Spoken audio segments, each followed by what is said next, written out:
रामायण के संबंध में अक्सर यह एक प्रश्न उठाया जाता है कि रामचंद्र की कोई बहन थी या नहीं। कई जगहों पे राजा दशरथ के पुत्री शांता का जिक्र आता है।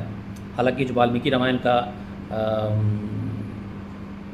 दक्षिणार्थ पाठ है उसमें शांता को उनकी बहन उनको दशरथ के दोस्त या भाई जिसे कहते हैं, कहीं कहीं लोमपद की पुत्री माना गया है।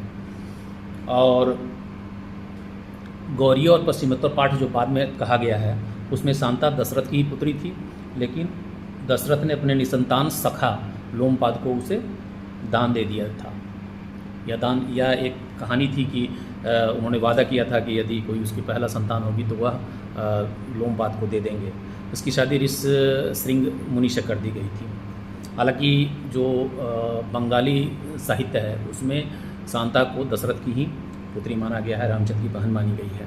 बाद की जितनी भी राम कथाएँ लिखी गई जिसमें अयोध्या नरेश दशरथ की पुत्री शांता का उल्लेख किया गया है उसमें विष्णु पुराण, भगवत पुराण, उत्तर रामचरित, स्कंद पुराण, आनंद रामायण, भावार्थ रामायण, बलराम दास रामायण में शांता कौशल्या की पुत्री मानी गई है।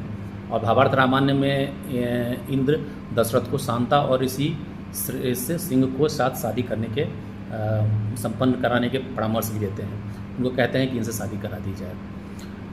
बंगाल की राम कथाओं में अक्सर दशरथ की पुत्री का उल्लेख मिलता है।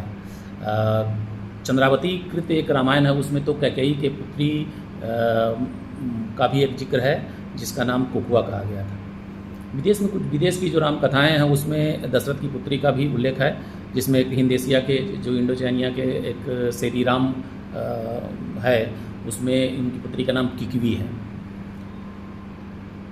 श्याम के राम जातक तथा पालम में दशरथ की पुत्री शांता का विवाह रावण के साथ संबंध माना जाता है। बौद्ध इतिहासकार जो हैं बौद्ध जिस पर मूल रूप से कहा जाता है कि रामायण की यह मूल है उसमें दशरथ जातक में तो सीता को दशरथ की पुत्री कहा गया है। लेकिन ये थोड़ा कुछ अनुचित है, ये कहीं इसकी पुष्टि नहीं होती है, वह बौद्ध धर्म से लिखा गया हुआ है। लेकिन कुल मिलाकर के यह स्पष्ट होता है कि शांता दशरथ की पुत्री थी, यानी कि रामचंद्र जी 4 भाई बहन और एक बहन थी, जिसकी शादी एक ऋषि श्रृंग के साथ हुई थी, जो बहुत ज़्यादा अपना राम कथा में अपना भाग नहीं बना पाती है, अपना रोल नहीं निभा पाती है। कहीं भी उसका उल्लेख बहुत ज़्यादा विस्तृत रूप से नहीं किया गया है। इसी तरह हम राम कथा के बारे में कुछ नई जानकारियाँ लेकर के आते रहेंगे। धन्यवाद।